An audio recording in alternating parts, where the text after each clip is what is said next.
Baiklah, Assalamualaikum warahmatullahi wabarakatuh.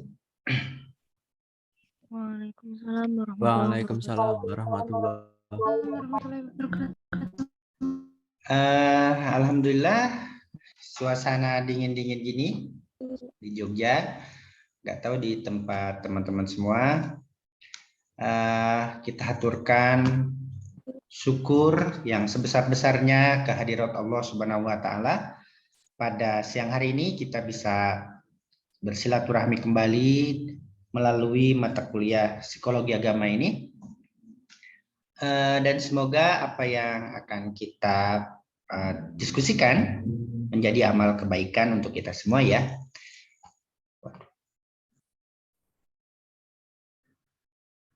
Wah, saya keluar ya, mohon maaf. Baik, teman-teman semua masih bisa mendengar saya? Masih, Pak. Baik. Oke, tadi keluar sebentar ya.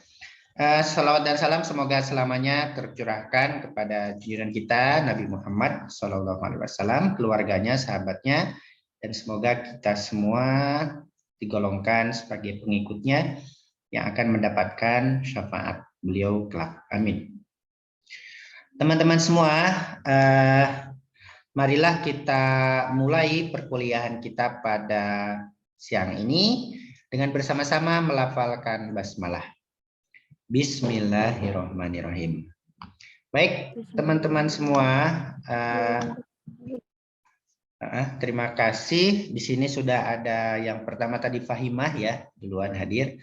Kemudian ada Rizky Ayu, ada Pangestu, ada Fauzia, ada Elma, ada Ahmad Faza, ada Afifah, ada Muhammad Ziaul Haq, ada Kamilatus Saada, dan ada Michelle Hasha Farhamilati.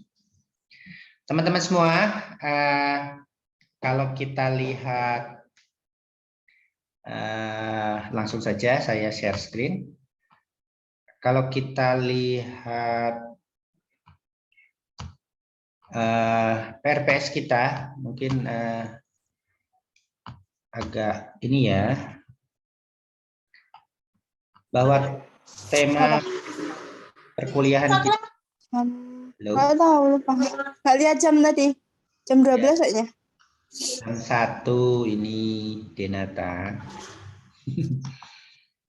Baik, teman-teman semua, langsung saja bahwa topik perkuliahan kita pada kesempatan ini adalah, ini dia,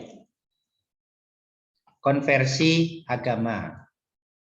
Oke. Teman-teman semua, sebelum kita diskusi lebih lanjut, tentu kita harus berkenalan dulu nih dengan apa itu konversi agama ya. Kalau tidak kenal, maka tidak sayang katanya. Nah, apa itu konversi agama? Kawan-kawan semua, adakah dari teman-teman yang pernah mendengar kata konversi agama sebelumnya? Ada? Pak. Siapa? Perpindahan agama, Pak. Michelle ya. Siapa? Emma? Iya, Pak. Perpindahan agama ya. Kemudian yang lain? Pindah atau masuknya agama, Pak. Gimana Michelle? Pindah atau masuknya ke dalam suatu agama. Oh, sama dengan tadi ya, perpindahan. Kalau Anda pindah atau masuknya ke dalam satu agama. Baik. Nah, tentu teman-teman, itu adalah pengertian yang common sense ya. Mari kita lihat konversi agama dari perspektif psikologi agama, sehingga pendekatannya pendekatan keilmuan. Kalau begitu, teman-teman, dari pengertian Elma dan Michelle, perpindahan agama, ada orang Kristen masuk Islam, itu konversi apa bukan? Iya, Pak. Konversi ya, Michelle. Tetapi orang Islam masuk ke Kristen, konversi bukan, Michelle? Teman-teman yang lain.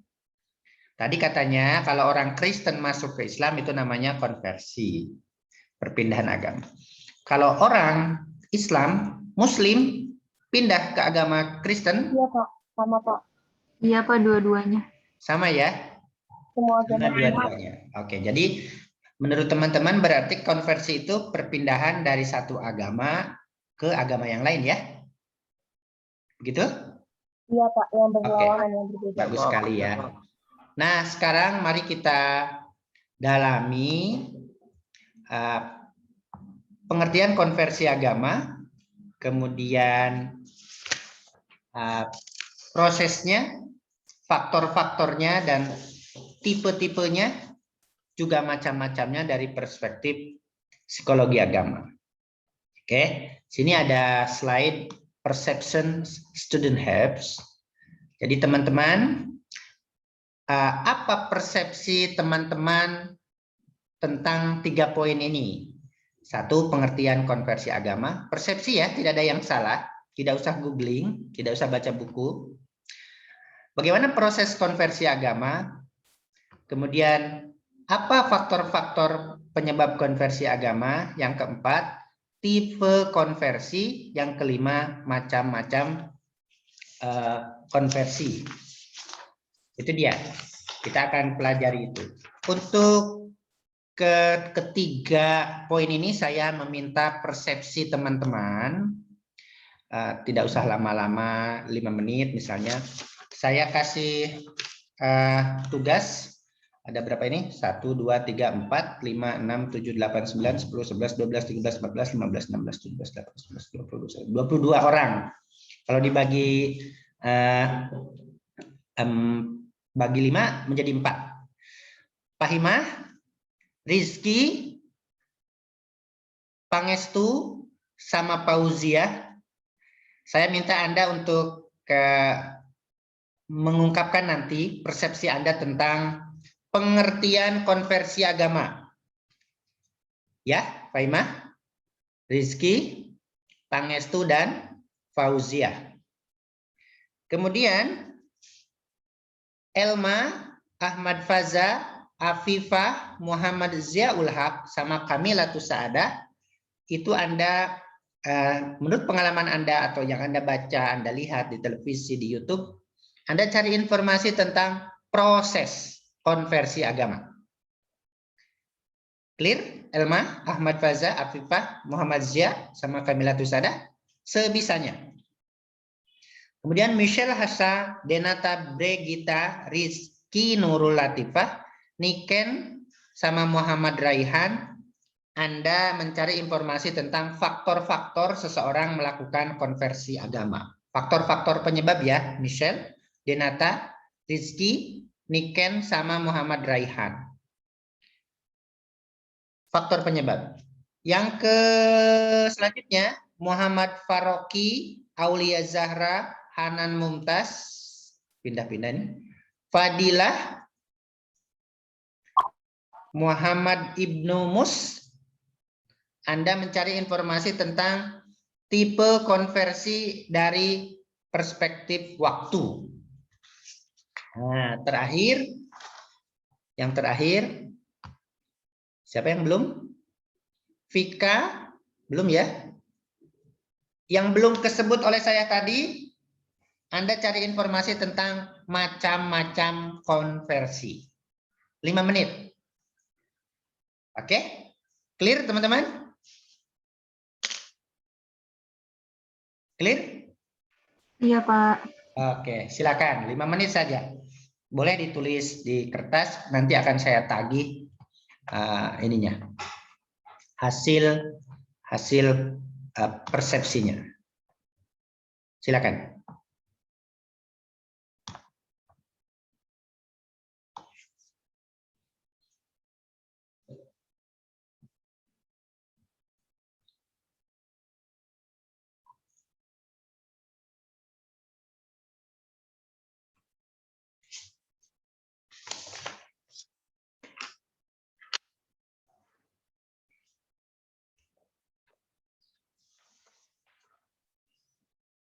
Ada di bukunya Zakia Darajat ya, yang sudah di-scan.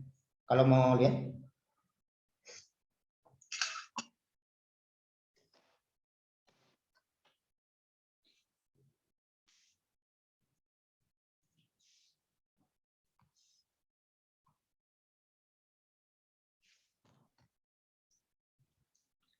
Saiza udah dapat tugas?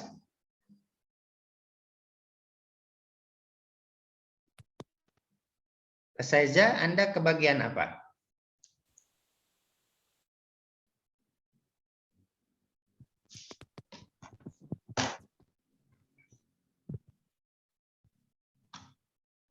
Belum Pak kayaknya. Anda ini aja. Anda pengertian konversi agama. Nomor 1 ya. Baik Pak. Sebisanya. Persepsinya. Tidak ada benar salah ya. Persepsi. Ini tugasnya buat kapan Pak? Maaf, Boleh Pak. dicoret-coret. Coret-coret nanti saya tagih. Baik Pak. Ya, oke. Lanjut. Wah.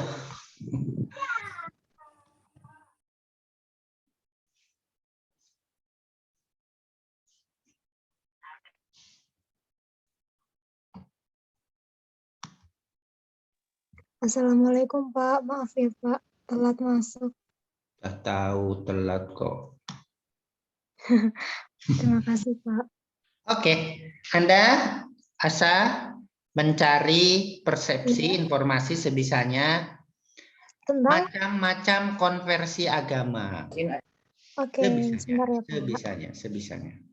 Ini searching dulu ya Pak. Sebisanya aja.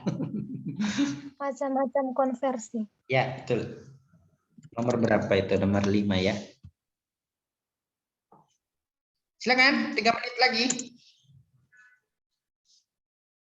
Di bukunya Bapak Tiga Indira Derajat belum Pak? ada. Indira, Anda terlambat. Ini Anda pilih salah satu. Pilih Indira. Salah satu. Nomor berapa?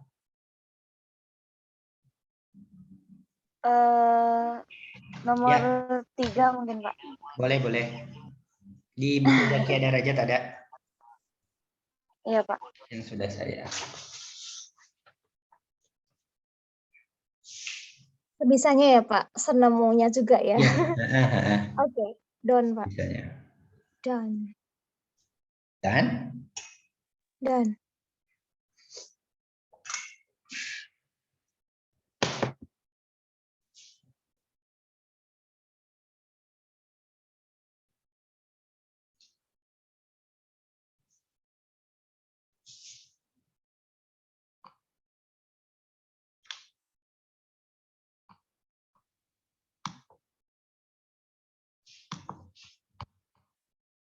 sudah teman-teman?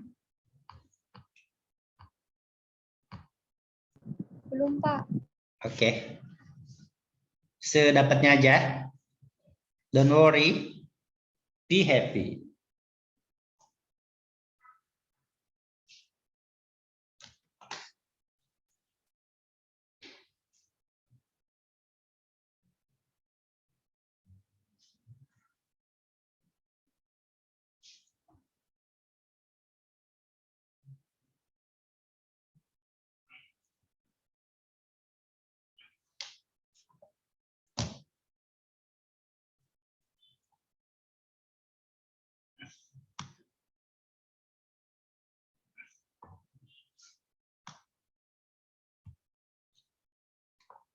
Dua menit lagi. Tidak usah khawatir. Ada dosennya nanti yang akan menjelaskan dan meluruskan. Gak usah sedih ya.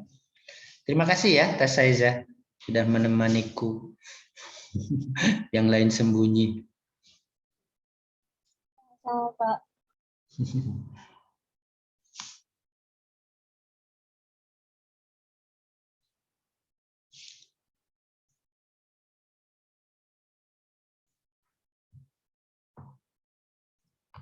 Satu menit lagi teman-teman. Tidak usah khawatir. Ada dosennya.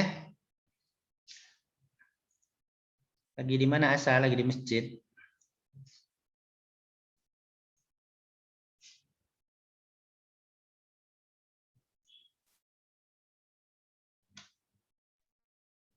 Gimana, Pak? Oke, cukup ya. Baiklah, sedapatnya. Siap. Baik, kawan-kawan semua. Siapa yang kebagian pengertian tadi? Tasaiza kalau nggak salah. Apa Tasaiza? Menurut Tasaiza dulu. Pengertian konversi agama yaitu bisa diartikan dengan berpindah agama, Bapak. Jadi menurut Zaki Darajat, suatu perubahan keyakinan yang berlawanan arah dengan keyakinan semula, misalnya dari Islam ke Kristen ataupun Pelan-pelan. sebaliknya. Begitu, Mau Pak. saya catat pelan-pelan. Apa? Bisa diartikan pindah agama, Bapak. Terus? Kalau menurut Zaki Darajat, terjadi suatu perubahan keyakinan yang berlawanan arah dengan keyakinan Perubahan keyakinan yang berlawanan arah dengan keyakinan sebelumnya, Pak. dengan keyakinan sebelumnya ya. Ya. Oke, dari mana itu? Dari internet. Ini menurut Zaki Darajat ya, internet. Oke, sip. Siapa lagi yang kebagian pengertian? Makasih. Bapak. Saya, Pak. Ya, Rizky. Ya, Kak. Konversi agama menurut Jalaluddin merupakan suatu istilah untuk proses yang menjurus kepada penerimaan atau perubahan sikap keagamaan individu. Terdapat dua arti. Proses yang menjurus kepada penerimaan atau perubahan sikap keagamaan, keagamaan ya, individu. Terdapat dua arti dari konversi agama. Yang pertama, pindah atau masuk ke dalam agama lain. Dan yang kedua, perubahan sikap keagamaan dalam agamanya sendiri. Dan saya juga tadi kan Mbak Tasya Eza dapat yang dari Zakiyah Darajat. Saya juga mendapatkan yang dari Zakiyah Darajat ini di suatu jurnal ini di sini menyatakan bahwa menurut Darajat konversi agama sebagai suatu macam pertumbuhan atau perkembangan spiritual yang cukup berarti. Oke. Ini ya intinya bisa antar atau intra agama ya, Rizky ya. Iya. Oke. Terima kasih, Pak. Rizky. Oke. Iya, Dek, manggil kakak. Ozia. Iya. Pengertiannya. Iya, sama seperti Tasya Eza dari Zakiyah Darajat sama dari Mark Hayrick itu sama, Pak, suatu perubahan keyakinan yang berlawanan arah dengan keyakinan sebelumnya. Tetapi juga dapat perubahan tersebut bisa dari kayak Rizky antar atau interagama.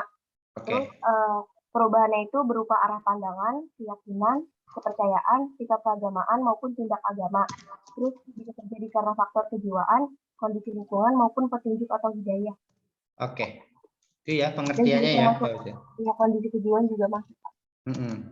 Oke, kondisi kejiwaan ya. Oke.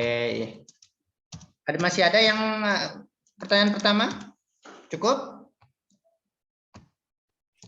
Siapa lagi? Pangestu. Apa Pangestu? Kalau menurut Jalaluddin, konversi agama itu sebuah tindakan di mana seorang individu atau kelompok itu masuk ataupun berpindah ke sistem kepercayaan ataupun agama yang lain. Sistem kepercayaan lain ya? Iya, Pak. Agama lain, oke. Ini bukan persepsi lagi, ini menurut para ahli nih ya, Pangestu ya? Tadi itu persepsi. Iya, Pak. Oke, sip. Persepsi aja ya, nggak apa-apa. Masih ada satu lagi tadi? Siapa? Cukup? Oke. Itu pengertian. Proses, siapa yang kedapatan proses tadi? Saya, Pak. Oke. Elma, gimana orang prosesnya konversi agama? 1, Kalau menurut saya tentang suatu kayak dorongan jiwa seseorang, kan kelihatan terlihat dari kebiasaan seseorang itu muncul kayak persepsi baru dalam bentuk suatu ide gitu, terus mulai terorganisasi, terus mulai kayak dia menemukan keyakinan yang baru tersebut. Terus hal itu tuh bisa dapat terjadi karena keadaan atau situasi krisis yang dihadapi oleh orang-orangnya, misal kayak pernah tertimpa musibah, kemudian frustasi gitu. Tapi kalau yang saya baca tentang yang menurut Zakia Darajat itu ada 5 kan Pak, ada masa tenang, masa ketidaktenangan, masa konversi, masa tenaga dan tentram, terus masa ekspresi konversi gitu Pak. Itu menurut Zakia Darajat ya. Kalau menurut Elma ada dorongan jiwa, ketemu persepsi baru, keyakinan baru gitu ya. Iya Pak. Terus krisis, wah bagus ini ya, teori baru nih. Krisis konversi juga mungkin karena musibah. Oke, bagus sekali. Yang lain? Siapa tadi yang 5 orang? Tidak ada yang mengaku? Oke, kita lewati. Faktor penyebab konversi. Siapa tadi? Halo guys, udah disebutin tadi. Saya, Pak. Saya, Pak. Oke, Niken. Gimana Niken?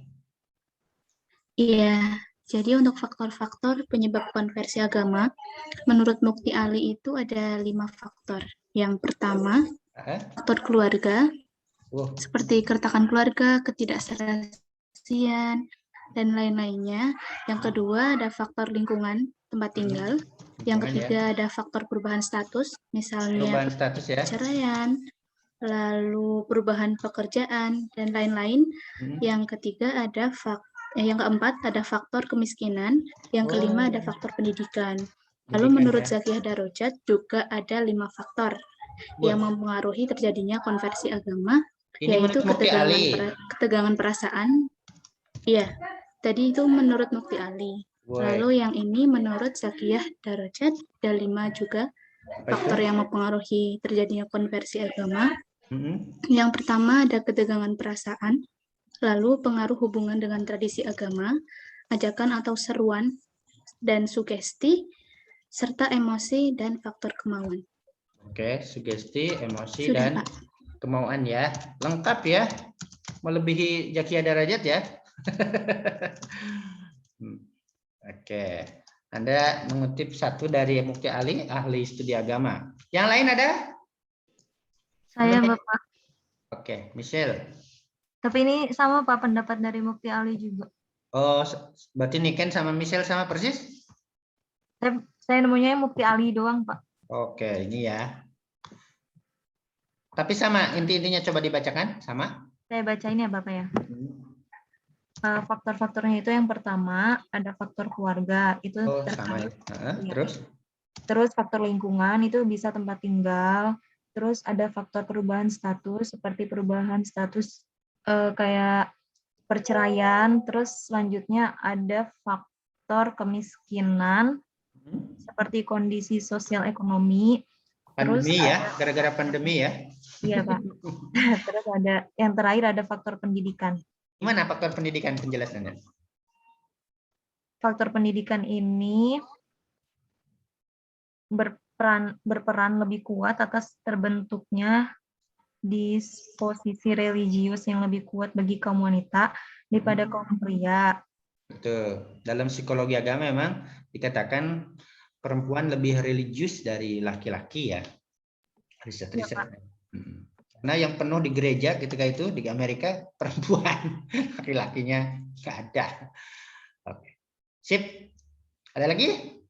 Selain Michelle ada tambahan? Cukup? Ada Pak, saya Pak. Oh Indira, Anda bagian ini toh? Iya Pak. Oke, apa? Tadi saya menemukan banyak pendapat ya Pak, termasuk yang tadi disampaikan oleh Niken dan Michelle.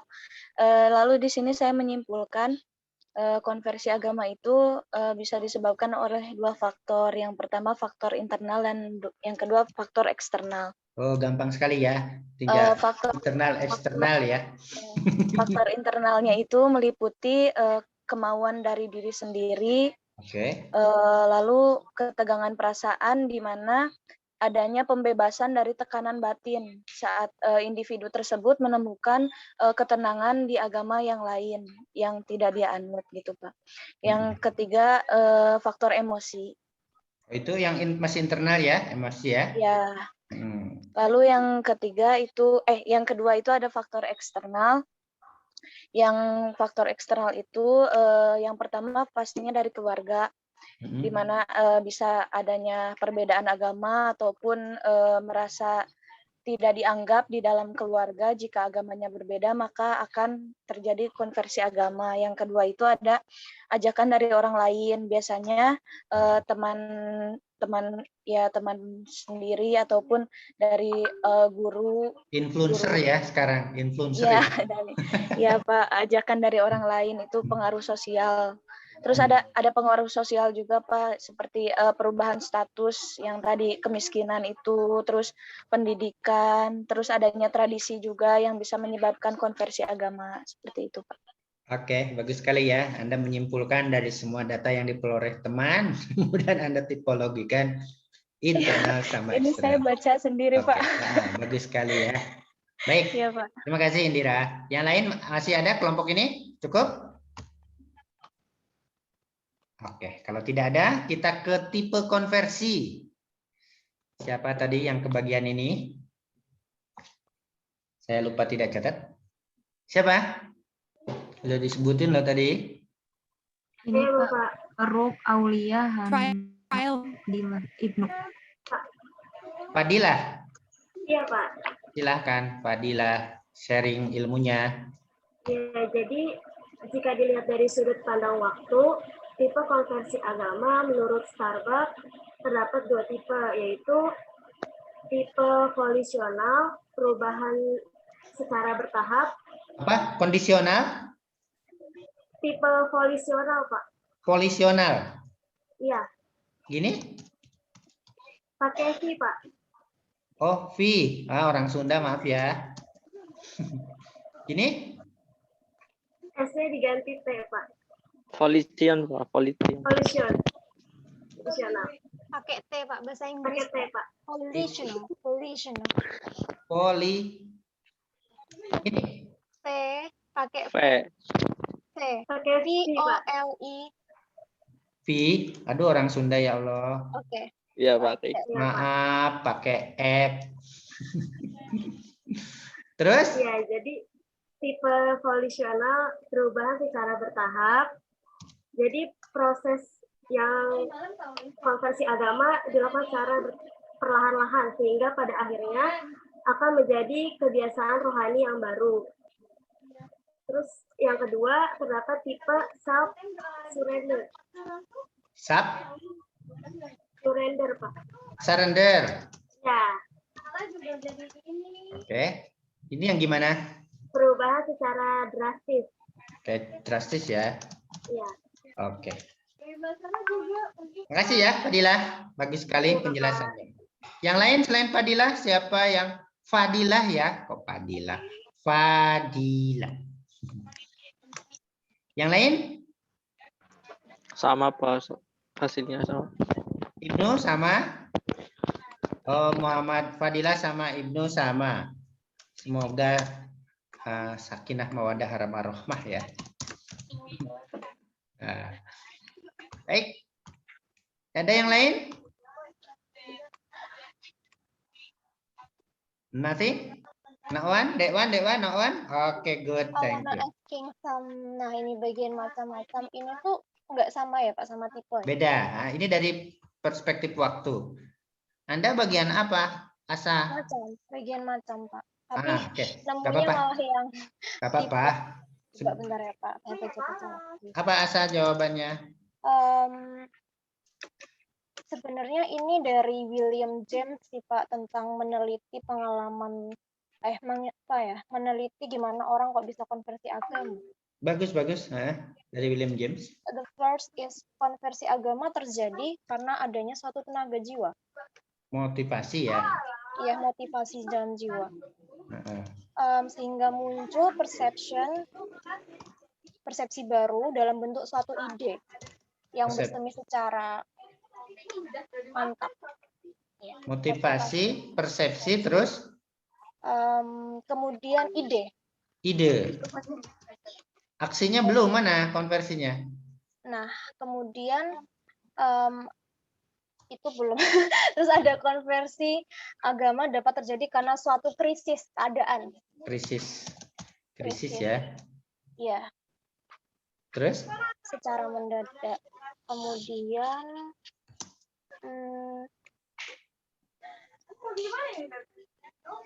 pengaruh sosial. Oh, itu faktor penyebab jangan-jangan. Iya, itu masuknya faktor. Oke, nggak apa-apa. Sip. Itu aja, Pak. Pengaruh sosial ya.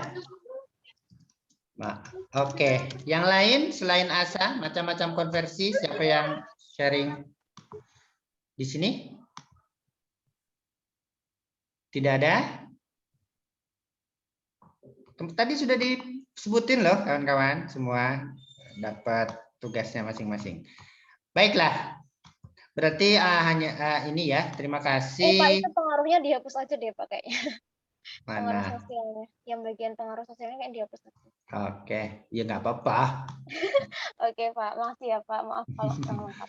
Oke, terima kasih teman-teman sudah berbagi ilmunya. Dari bawah ada Asa, kemudian ada Ibnu sama Fadilah, ada Indira, ada Michelle Hassa, ada Niken, ada Elma, ada Tasaiza, Rizky, Fauzia, dan Pangestu. Oke, dari pengertiannya, kata teman-teman, pengertian konversi agama adalah berpindah agama atau perubahan keyakinan yang berlawanan dengan keyakinan sebelumnya. Tasaiza ya. Berarti kalau sebelumnya beragama X, kemudian pindah atau berubah ke agama Y, itu adalah konversi ya, itu ya. Yang kedua, proses yang menjurus penerimaan perubahan sikap keagamaan individu bisa antar agama maupun intraagama. Rizky, yang intraagama contohnya gimana Rizky Ayu Latifah? Kalau yang antar jelas ya Rizky. Mana Rizky? Are you here? Atau salat duhur dulu Rizky? Ya Pak. Gimana contohnya Rizky? Kalau yang intra itu kayak perubahan sikap keagamaannya seseorang, seperti mungkin yang dulunya kurang tahu tentang agama menjadi lebih memahami agama lagi dan mulai belajar tentang agama gitu Pak. Sikap ya, perubahan sikap ya. Oke. Yang intra ya, perubahan sikap ke arah begitu. Baik, makasih. Kemudian yang ketiga dari Fauzi ya, perubahan intraagama bisa sama dengan yang di atas kayaknya. Arah pandang, keyakinan, dan lain-lain. Kemudian Pangestu, ketika individu masuk ke sistem kepercayaan atau agama lain. Itu pengertiannya. Luar biasa ya, bagus-bagus ya. Yang kedua, ini adalah proses konversi, kata Elma, ada dorongan jiwa, ada persepsi baru, maaf kalau tidak lengkap tadi, keyakinan baru, krisis, kemudian karena musibah juga, baru masuk konversi. Kemudian ini faktor-faktor penyebab, ada keluarga, lingkungan, perubahan status. Iya ya, ada orang yang setelah cerai kembali ke agama lama ya. Cerai dari pasangannya, perubahan status ya. Jadi duda atau jadi janda kembali ke agama lama. Kemiskinan, karena pendidikan, ya ada orang karena pendidikan menemukan sesuatu dan konversi. Ada yang sampai dibeasiswakan S3 sampai ke Roma ya, mahal-mahal. Setelah itu malah konversi. Ketegangan perasaan, tradisi agama, sugesti, emosi, kemauan. Oke. Kemudian itu dari ini Ken, dari Michelle, keluarga, lingkungan, perubahan status sama kemiskinan pendidikan. Dari Indira. Nah, Indira lengkap ini, internal dan eksternal. Semua tercakup pokoknya di dalamnya. Kalau nggak internal, eksternal ya. Cerdas itu merangkum atasnya. Baik, terima kasih. Yang ini kawan-kawan tipe konversi ada volitional bertahap dan ada yang drastis. Kalau ingat tipe pertumbuhan keagamaan menurut William James, yang bertahap ini masuk ke pertumbuhan keagamaan macam mana, teman-teman?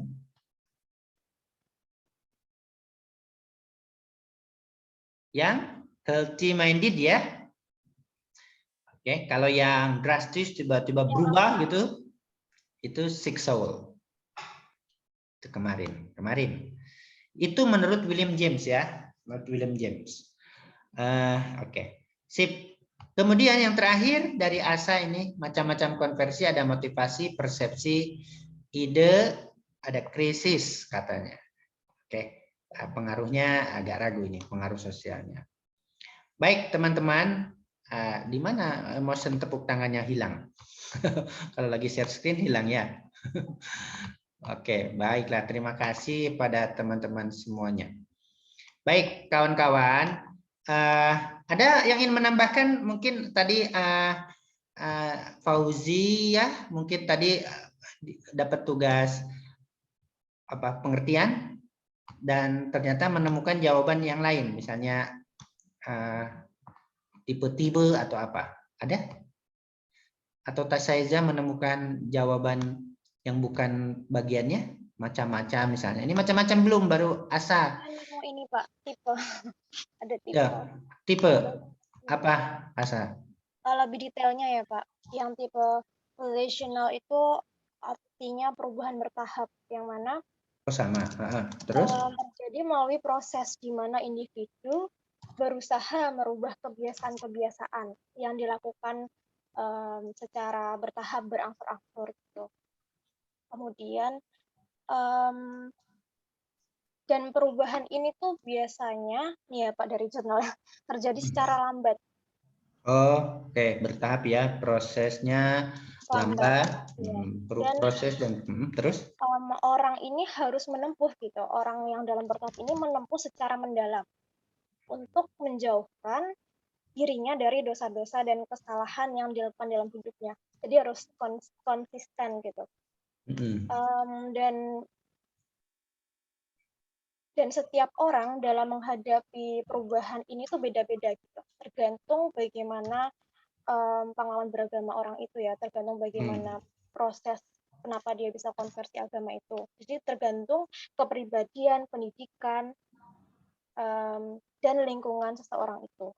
Oke, itu yang bertahap ya. Karena itu yang bertahap ini ya teman-teman jarang melakukan apa yang disebut dengan slide back. Balik kembali itu jarang yang bertahap ini.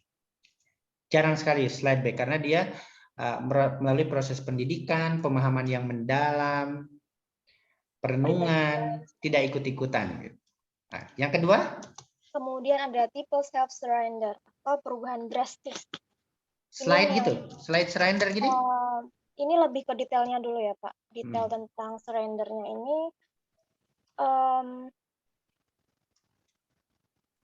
tidak melalui proses lama atau panjang, udah jelas ya. Iya, jelas cepat ya. Iya, terjadi dengan seketika. Cepat ya. Berubah gitu ya. Oke, sip. Terima kasih ya Asa. Tambahannya. Oke, yang lain ada yang mau menambahkan dari apa yang bagian temannya? Ya, Fauzia di bagian mana? Saya kan sama kayak Rizky Ayu, bisa intra sama inter. Tapi kalau Rizky Ayu kalau yang di pengertian, tapi kalau nggak salah tadi Rizky Ayu bilangnya kayak misalnya dari perilaku gitu kan Pak. Kalau misalnya kalau yang intra kayak dari yang lebih dalam pemahaman agamanya. Tapi di sini yang saya baca tuh bisa berupa pandangan terhadap agama. Anda ingin menambahkan di yang mana? Pengertian?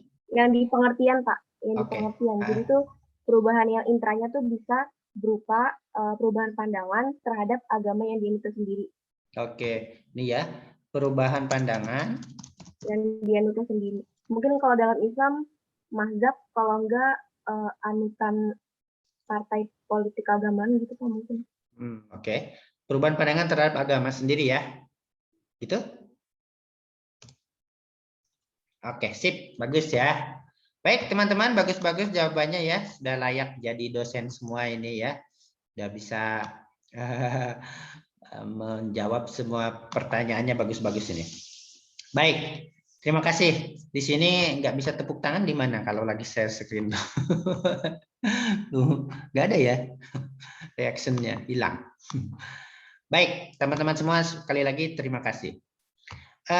Selanjutnya ini dari si dosen, ada di buku William J, ada di buku Zakia Darajat, ada juga di buku Alport, dan beberapa kali saya membimbing riset tentang konversi agama ya, termasuk gitarisnya Sheila on Seven, Sakti. Itu ada skripsi kami, Ajis namanya, sekarang udah jadi dosen di Cirebon, jadi ustadz, jadi dosen, meneliti itu. Dan dikasih duit sama Sakti, diteliti, kasih duit untuk diterbitkan bukunya. Nah, teman-teman kalau nyari mungkin ada itu di SAB, mungkin ada ya. Oke. Nah, mungkin kawan-kawan sekarang yang populer dalam konteks konversi agama siapa ya akhir-akhir ini? Di berita siapa Tasaiza Roja? Putrinya Soekarno-Hatta. Nah, itu ya. Di usia yang 70 tahun, beliau memutuskan untuk memeluk agama, bahasa dia, agama leluhur. Oke. Itu dia. Mungkin teman-teman bisa meneliti tuh untuk skripsinya ya. Nanti saya bersedia membimbingnya. Baiklah. Nah, ini dia pengertian konversi teman-teman. Oke, suatu tipe secara itu pengertian konversi agama dari perspektif psikologi ya, bukan sosiologi, bukan yang lain. Oke. Aduh, salah, malah kuning.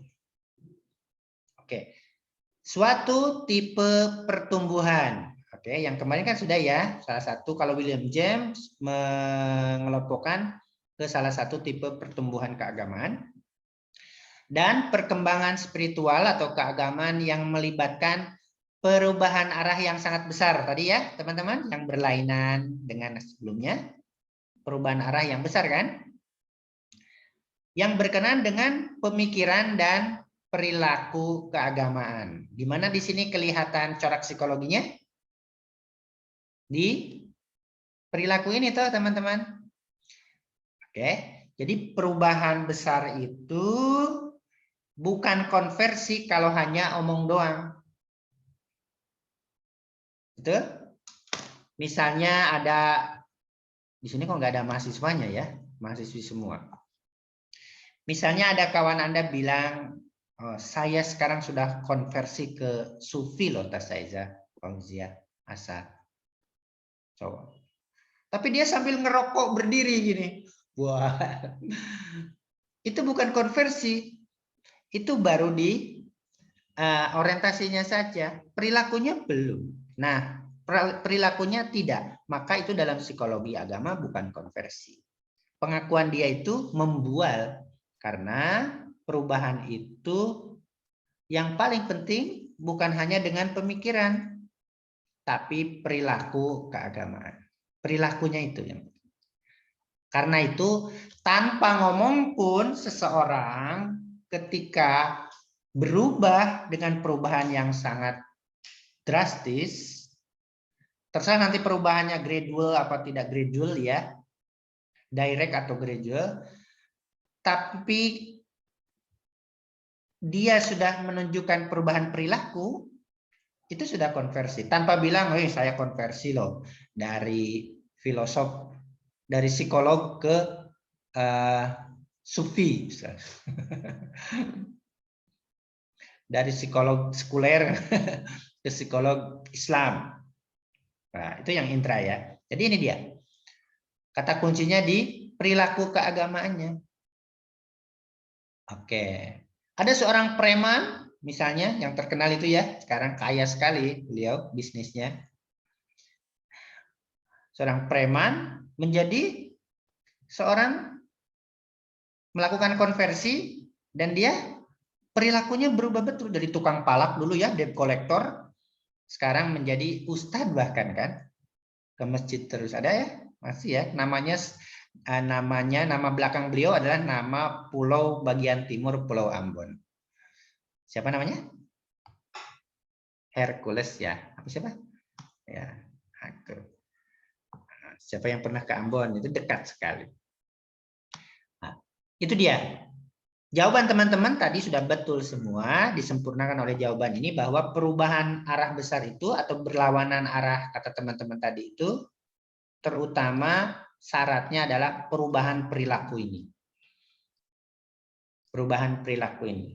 Ke arah yang lebih baik toh kalau konversi itu. Ke arah yang lebih baik. Oke, itu dia.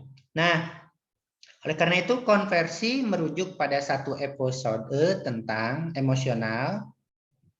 Tentu melibatkan rasa atau pengalaman itu ya. Episode yang berupa pencerahan. Nah, dalam psikologi, dalam terminologi apapun, yang namanya pencerahan itu adalah bermakna positif kan, teman-teman. Pencerahan yang mungkin tiba-tiba dan kadang sangat dalam, tadi mendalam kata Asa, atau biasa-biasa saja, meskipun kadang juga muncul melalui proses yang lebih bertahap. Nah, di sini sudah kelihatan bahwa pencerahan ini bisa sudden, bisa gradual. Kata Anda tadi volitional ya. Maaf ya, saya itu susah bedakan PF sama P. Sama semua itu bagi saya. Oke, nah pencerahan ini. Maka perubahannya perubahan perilaku toh kalau pencerahan itu. Oke. Masih ingat teman-teman, ada mata kuliah sejarah agama-agama, semua pencerahan itu melibatkan perubahan perilaku kan. Rasulullah SAW mendapatkan wahyu kan, Buddha mendapatkan nirvana. Ada juga tokoh keraton Jogja namanya Suryo Tama misalnya juga meninggalkan keraton setelah mendapatkan pencerahan ini. Apa perilakunya meninggalkan keraton? Oke, ini agak-agak melebar dikit. Itu dia ya. Tipe pertumbuhan dan perkembangan spiritual atau keagamaan yang arahnya besar. Dari yang preman menjadi orang yang soleh. Itu konversi. Oke, jadi kalau ada teman di sekitar Anda yang mengalami perubahan arah besar ini, dari sebelumnya suka merokok, menjadi tobat tidak merokok, itu konversi. Konversi agama kalau perubahannya itu karena alasan agama.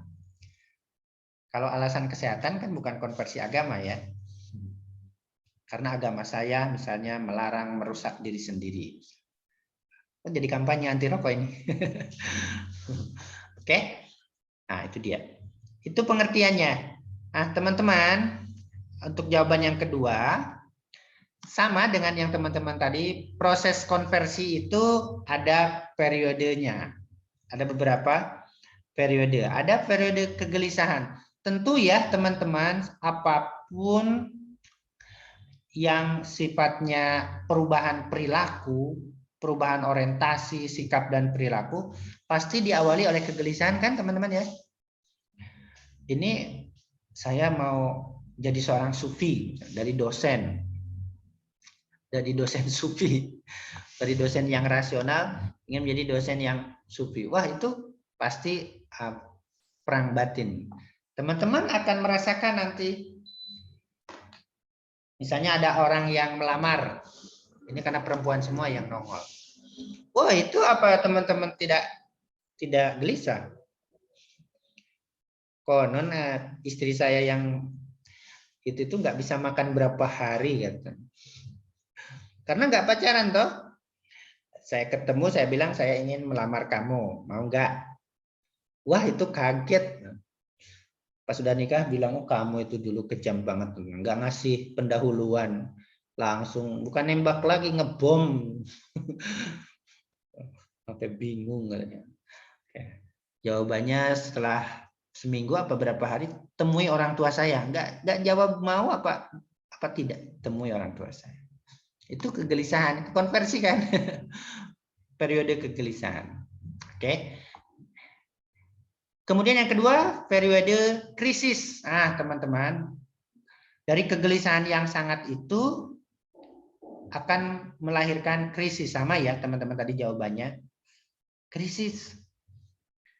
Nah, kapan menjadi konversi agama dari periode krisis itu? Ketika solusi yang diambil, misalnya ya agak lebih kehidupan mungkin, ada orang yang resah misalnya menjadi, maaf ya contoh ya, kalau Ghazali kan gitu dulu kan, masih ingat Tahafutul Falasifah,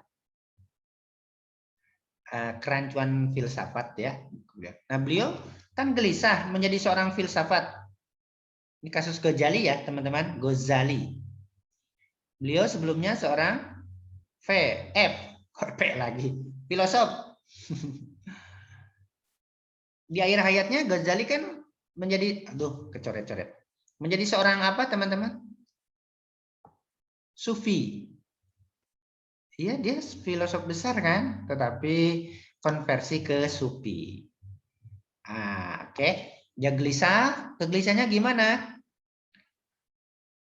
Nulislah dia buku tentang Tahafutul Falasifah. Apa tahafut itu? Kerancuan, bukan kesesatan, kerancuan apa? Sedikit kesesatan, berfilsafat. Oke.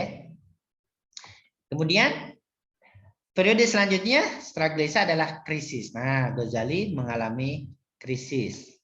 Nah, di buku itu ya, mengalami krisis konversi. Ini jalan selanjutnya adalah mau ke Sufi. Gimana? Krisis itu.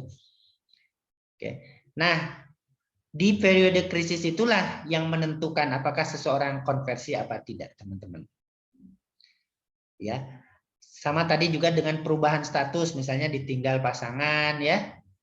Pasangan meninggal atau diputusin pasangan padahal sudah undangan menyebar. Itu gelisah terus krisis. Nah, periode krisis inilah yang menentukan. Karena di krisis ini ada yang mengambil cara-cara agama, tambah soleh, puasa, dengan masalah yang menimpanya, musibahnya, tahajud. Ada yang bunuh diri kan, ada yang non keagamaan, ada yang lari ke narkoba ya. Orang mengalami masalah krisis, itu ada yang mengambil solusi keagamaan, solusi religius, sama solusi non-religius. Ada yang sampai bunuh diri ya teman-teman. Menurut kita kan, ya kalau ditinggal pasangan ya tinggal cari lagi kan. Itu gitu ya. Rasio kita kan begitu, pendekatan rasio. Tapi itu kan bukan masalah rasio toh. Masalah emosi kan. Sakitnya tuh di sini. Malunya itu sudah kemana-mana, sudah dibonceng kemana-mana, sudah dilamar, sudah selamatan. Loh, si Kang Mas malah berpaling ke yang lain. Aku lebih baik bunuh diri aja. Karena emosi kan itu. Pendekatannya afeksi kan.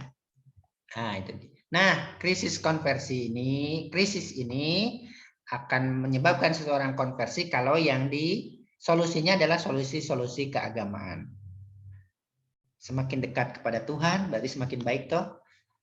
Jadi menjalankan puasa Daud kayak Asa. Jadi bangun terus malam. Lagi break Pak Daudnya. Karena sakit sekali ditinggalkan misalnya. Jadi bangun malam terus, menangis. Jadi soleh, jadi tawadu, jadi humble karena tahajud terus. Dari masalah yang menimpanya. Oke. Setelah krisis, mantap. Oh, mantap. Aku mau menjadi seorang sufi. Periode damai. Setelah pilihannya, setelah krisis itu, periode damai, tenang, harmoni. Mantap. Periode kemantapan. Kayaknya ini jalan saya. Kayaknya ini jodoh saya. Yang kemarin ngapusi terus. Kayaknya ini jalan saya. Butuh kepastian, bukan butuh gombalan-gombalan. Kayaknya ini. Dah yang kemarin saya lupakan. Nah ini periode damai. Jalan kata Ghazali, filsafat harus ditinggalkan. Sufi adalah jalan saya kata Ghazali. Itu ya. Oke.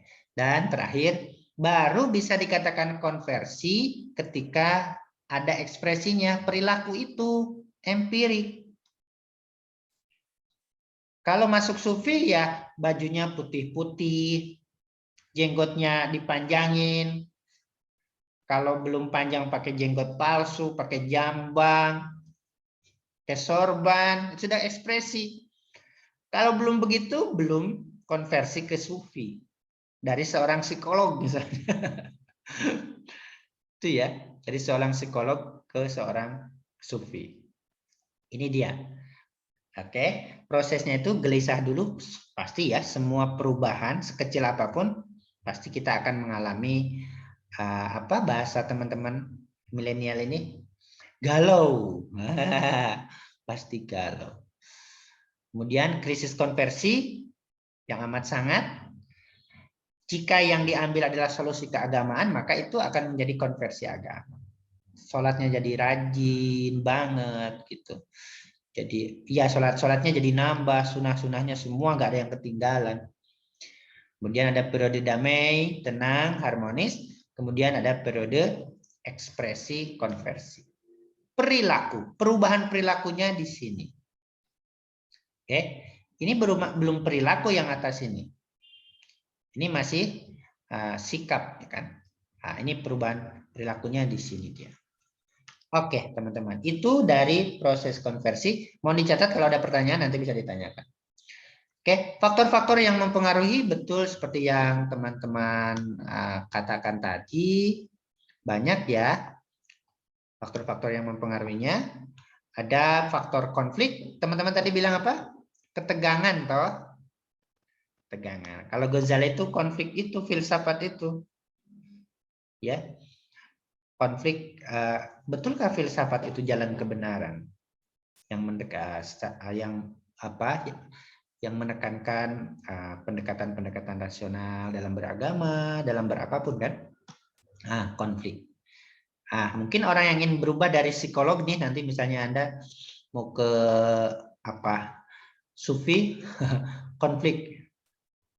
Banyak ya teman-teman yang konversi ke Islam misalnya untuk menyebut, maaf, untuk yang non-muslim maaf ya nanti kalau lihat di YouTube-nya. Karena konflik toh. Karena konflik kan. Konflik tentu psikologi, konflik internal kan. Misalnya untuk menyebutkan teman saya, dia bilang dalam agama saya itu masa sih semua dosa pasti dimaafkan, kan?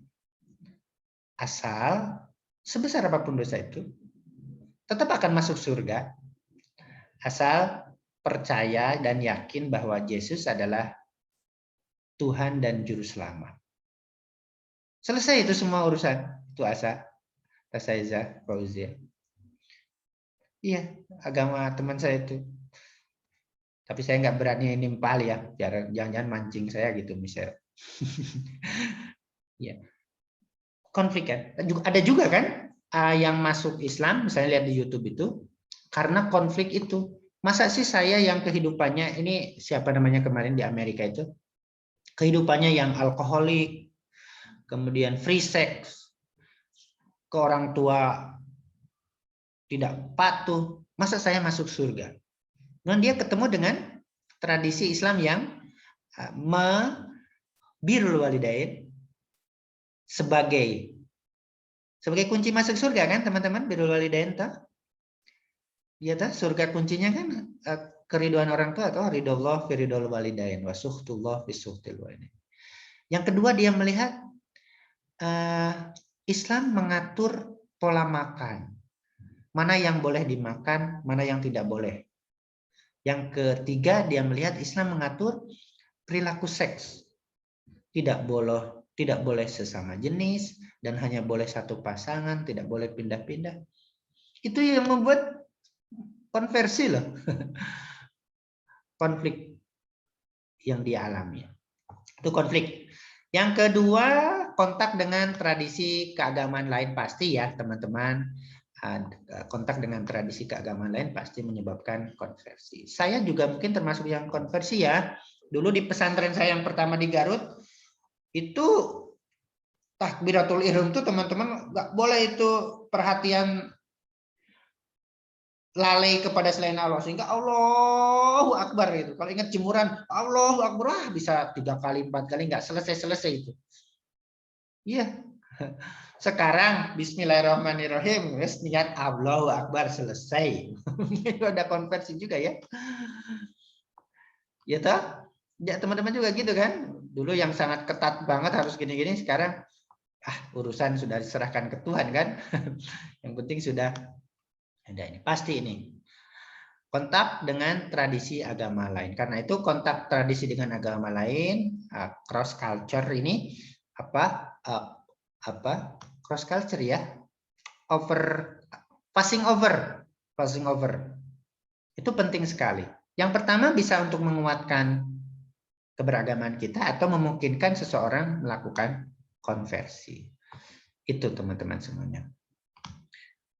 Selanjutnya ini dia sugesti dan imitasi. Pasti tadi sudah ada disebutkan ya, sugesti dari diri sendiri, kekuatan. Kemudian imitasi juga meniru yang lain kan.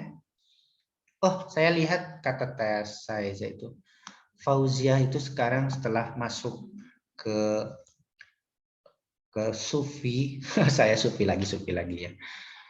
Kelihatannya orangnya lebih tenang, lebih bahagia, lebih langsing, lebih apa? Saya juga mau gitu. Kayak Fauzia gitu. Itu juga Michelle misalnya. Nah, itu imitasi ya. Kemudian ada kan teman-teman pengalaman kita melakukan kebaikan karena melihat orang kan teman-teman ada ya? Betul ya? Oh, lihat orang itu maka dakwah yang baik kan betul ya, dengan contoh yang baik. Qudwatu hasanah toh teman-teman, jangan dengan omongan toh. Oke. Baik, itu dia. Selanjutnya yang ke ini ada emosi. Nah, tentulah konversi itu adalah faktor emosi. Teman-teman yang kalau nonton film sedih siapa yang nangis? Kelas aja nangis gak, ikut nangis gak? Kalau ada film apa yang sedih itu, Fauzia? Michelle, drakor atau apa yang suka termehek-mehek itu film apa? Film tentang keluarga, Pak. Kadang suka Iya, yang tentang keluarga paling yang bikin sedih, Pak. Ya gitu. Kalau teman-teman sering hanyut dengan film yang menyentuh perasaan, itu kemungkinan konversinya besar sekali. Melakukan konversi, sering konversinya besar sekali ke arah yang lebih baik itu. Tapi kalau ada film sedih malah bilang, "Oh, apa tuh? Ngono wae kok nangis, nonton ngono wae kok nangis." Itu angel itu konversinya, atos biasanya. Karena memang konversi itu persoalan emosi, toh, afeksi, toh. Nah, teman-teman kalau lihat film termehek-mehek, misalnya ambil tisu, itu orang mudah sekali konversi. Tapi kalau ada orang nonton film nangis malah dia bilang, "Kamu ngapain tuh kok malah nangis?" Itu film. Itu angel itu orang konversi itu. Angel. Oke. Kemudian pasti ini ya, adolescence. Kalau kita kaji, mungkin ada di psikologi perkembangan ya, teman-teman, masa remaja adalah masa yang sangat besar kemungkinan seseorang mengalami konversi agama ini. Walaupun tidak menutup kemungkinan di luar itu. Ini riset ya teman-teman. Kemudian masalah teologi pasti kok teologi saya kok kayak gini. Teologi orang itu, kelompok itu kalau lebih rasional, lebih bisa diterima keberagamaannya dengan akal gitu, lebih sesuai dengan perkembangan sains. Masalah teologi bisa ya. Saudara-saudara kita yang dari Kristen misalnya yang banyak masuk Islam itu karena persoalan teologi biasanya berawal dari persoalan teologi Tritunggal atau Trinitas ya, itu persoalan yang amat pelik bagi mereka-mereka. Kemudian kemauan pasti tadi kata teman-teman apa sugesti ya, itu dia. Kalau ini semua konflik, kontak dengan tradisi keagamaan, sugesti dan imitasi, emosi, adolesen, teologi, dan juga ada kemauan, merupakan faktor-faktor di riset-riset psikologi agama yang mempengaruhi seorang melakukan konversi. Walaupun ada konflik, walaupun kontak dengan tradisi agama lain, ada sugesti, ada imitasi, emosi, masa remaja, ada teologi, kalau tidak ada kemauan, ya tidak akan terjadi apa yang disebut dengan perubahan yang sangat besar ini, konversi agama. Nah, teman-teman, dari perspektif waktu, konversi itu macamnya ini. Ada yang konversi tiba-tiba. Nah, yang tiba-tiba itu apa? Yang highly emotional quality. Nah, yang tiba-tiba, maka kalau ada teman kita yang berubah tiba-tiba adalah lebih mengedepankan afeksi. Karena afeksinya menonjol. Oke. Itu yang tiba-tiba. Lebih dominan emosinya daripada rasional. Dulu pelatihan-pelatihan ISQ, teman-teman ingat nggak ya? Ada emotional spiritual quotient Ari Ginanjar, kemudian pelatihan-pelatihan yang lain. Itu yang disentuh ini emosinya. Hadis tentang siksa neraka, hadis tentang ini, wah pada nangis itu pesertanya. Sehingga lucu teman-teman, pelatihan yang sama diperuntukkan untuk dosen-dosen UIN, IAIN ketika itu. Pesertanya nggak nangis.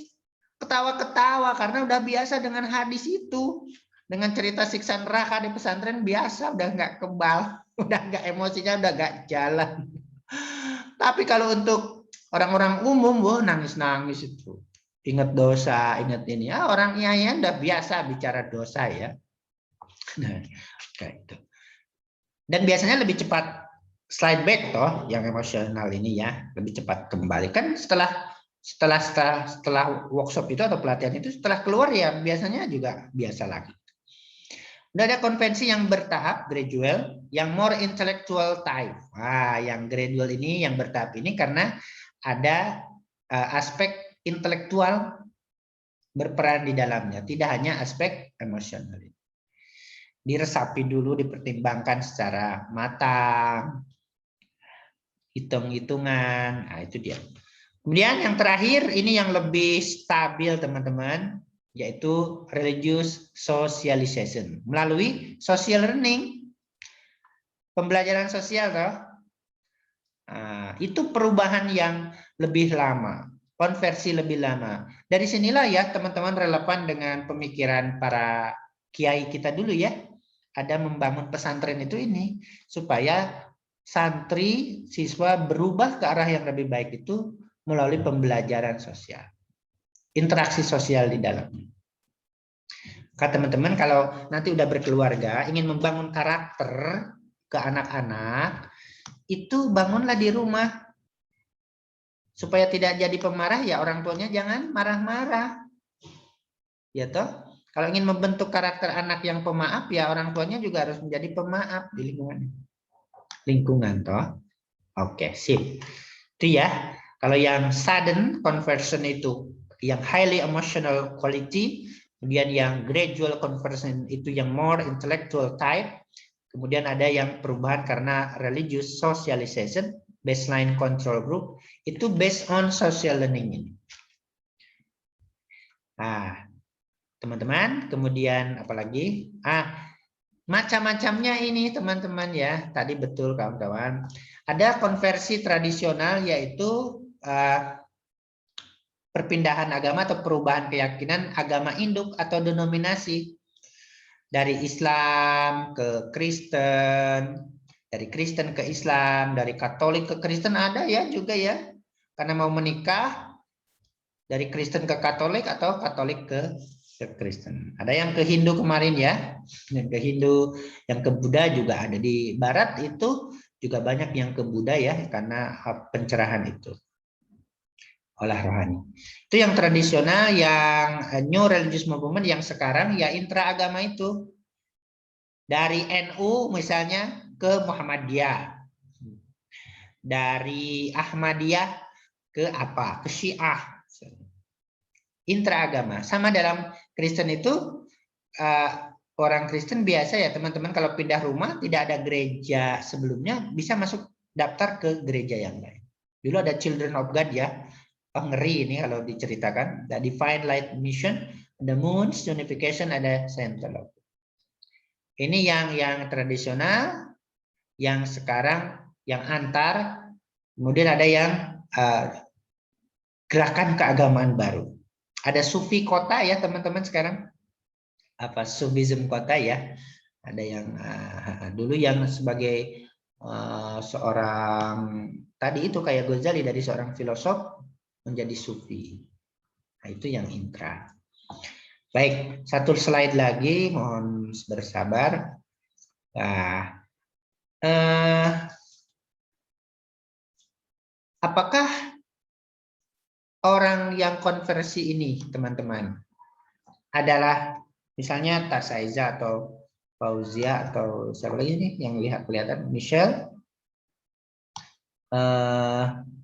Asa, berubah Anda? Apakah Anda itu mengalami keselamatan jiwa atau konversi, atau di brainwash orang, atau hasil dari brainwashing?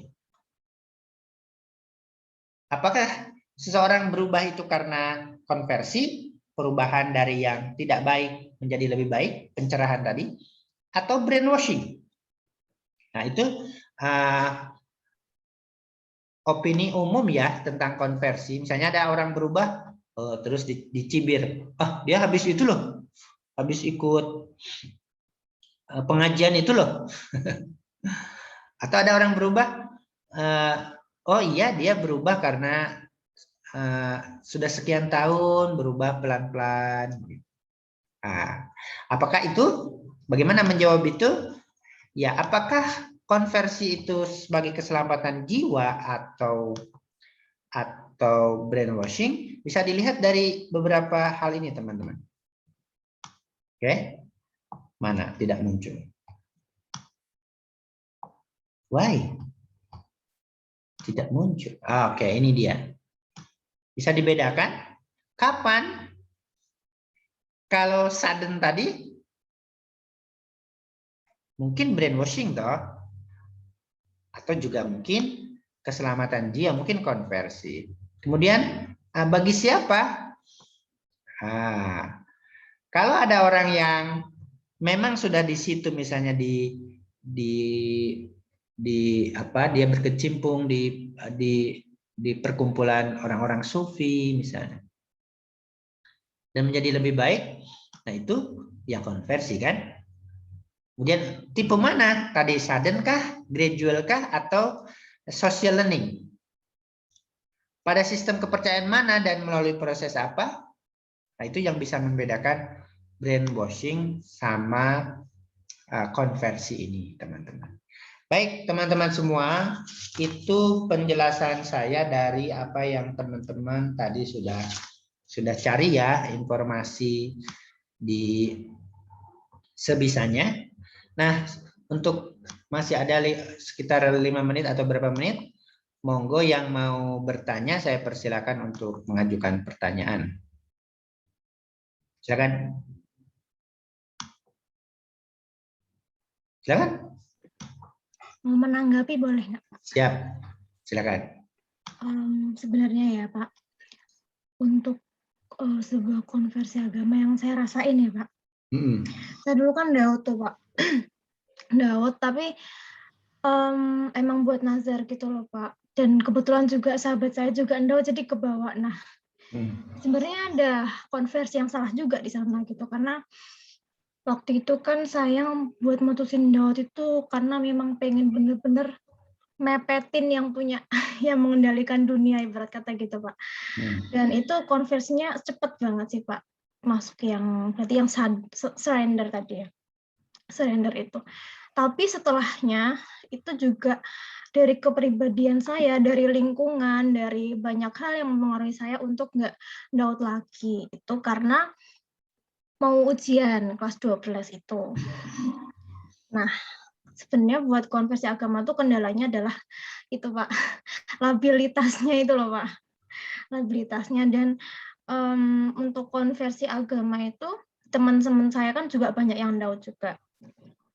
Jadinya sampai vertigo gitu Pak. Pernah kan waktu itu kan saya down terus habis itu berhenti karena emang mau banyak hal yang harus dilakuin, banyak pikiran yang dikuras sehingga untuk down itu juga susah banget Pak. Saya dulu sampai nggak sahur, pokoknya harus tepatin janji gitu berarti kata kayak gitu. Nah, teman saya itu pernah sampai mau pingsan, sampai mudah muter-muter gitu.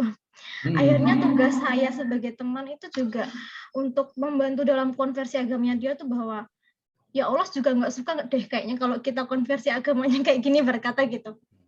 Nah, mungkin itu sih Pak sharing sedikit dan bagaimana menurut Bapak gitu kita sebagai manusia itu agar konsisten gitu dan terus mengkonversi agama kita ke dalam hal yang lebih baik terus gitu Pak. Oke, terima kasih. Konversi agama itu pertama tadi adalah pencerahan ya, bukan kesusahan. Enlightenment, pencerahan jiwa dalam konteks psikologi ini. Yang kedua, konversi itu adalah di istilah lain adalah pertaubatan.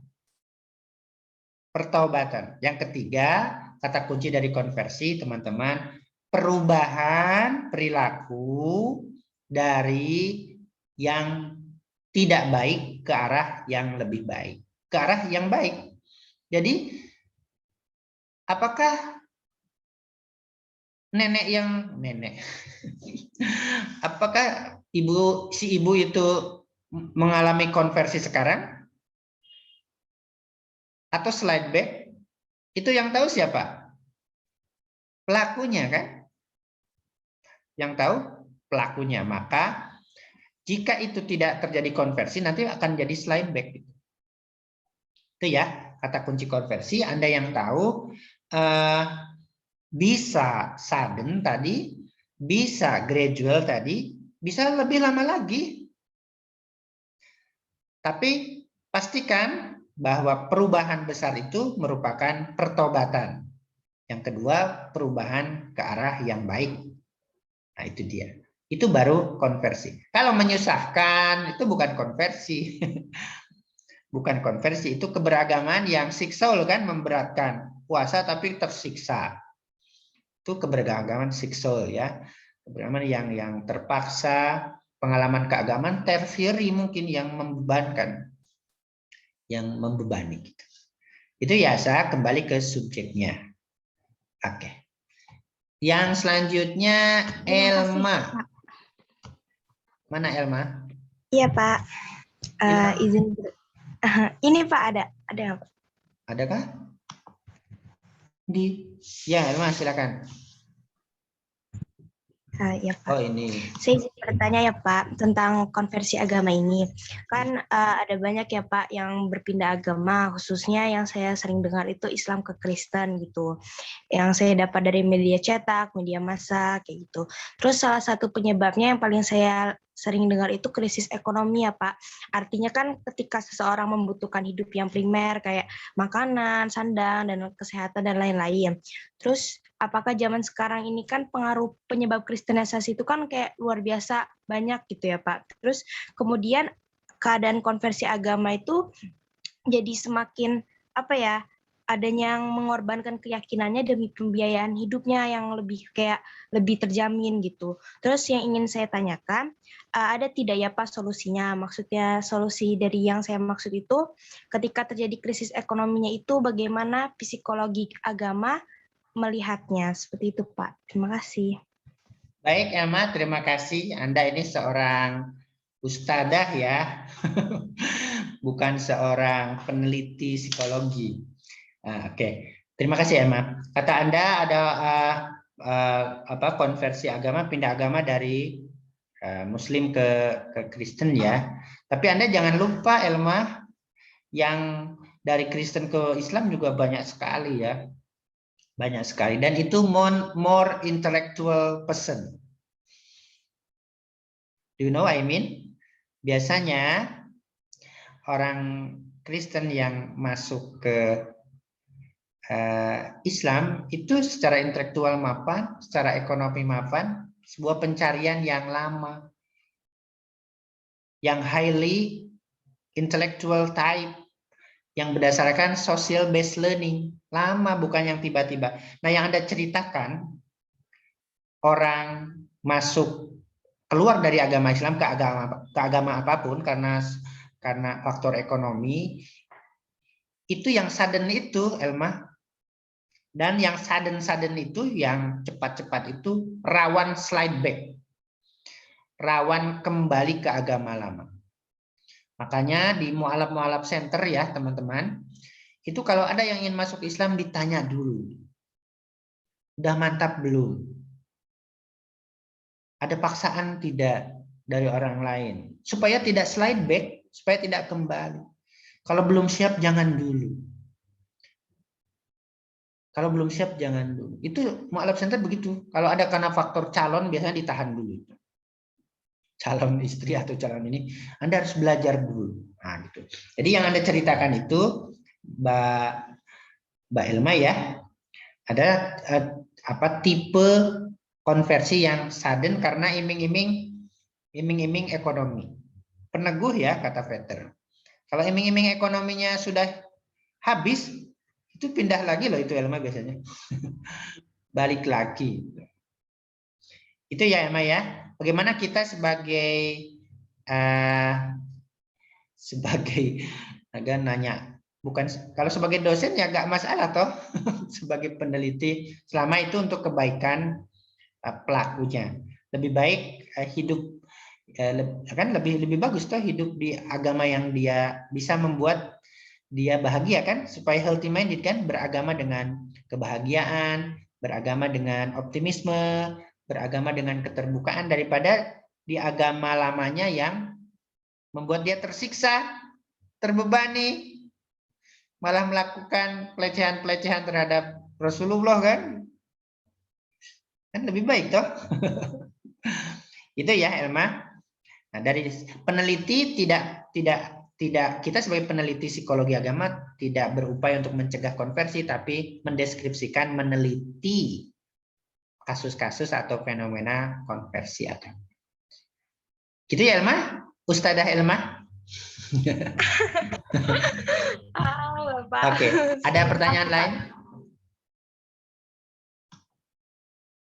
Cukup? Oke. Baik, yang lain silakan.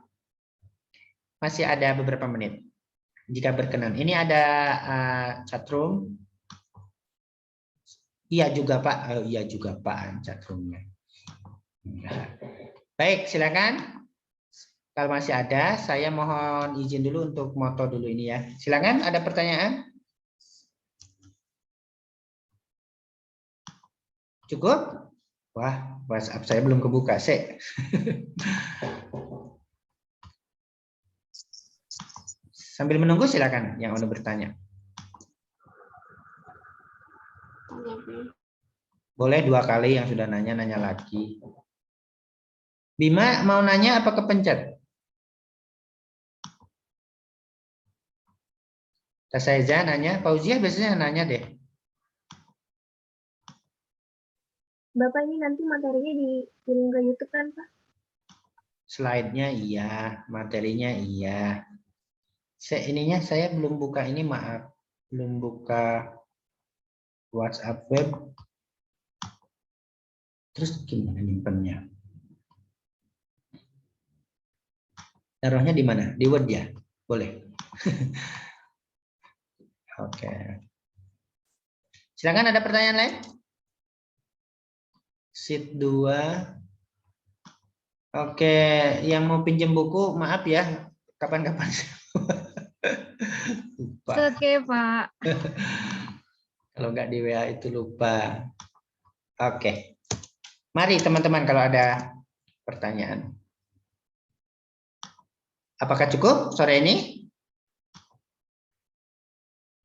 Oke, kawan-kawan, kalau memang dirasa cukup, tentu terima kasih atas kontribusi teman-teman,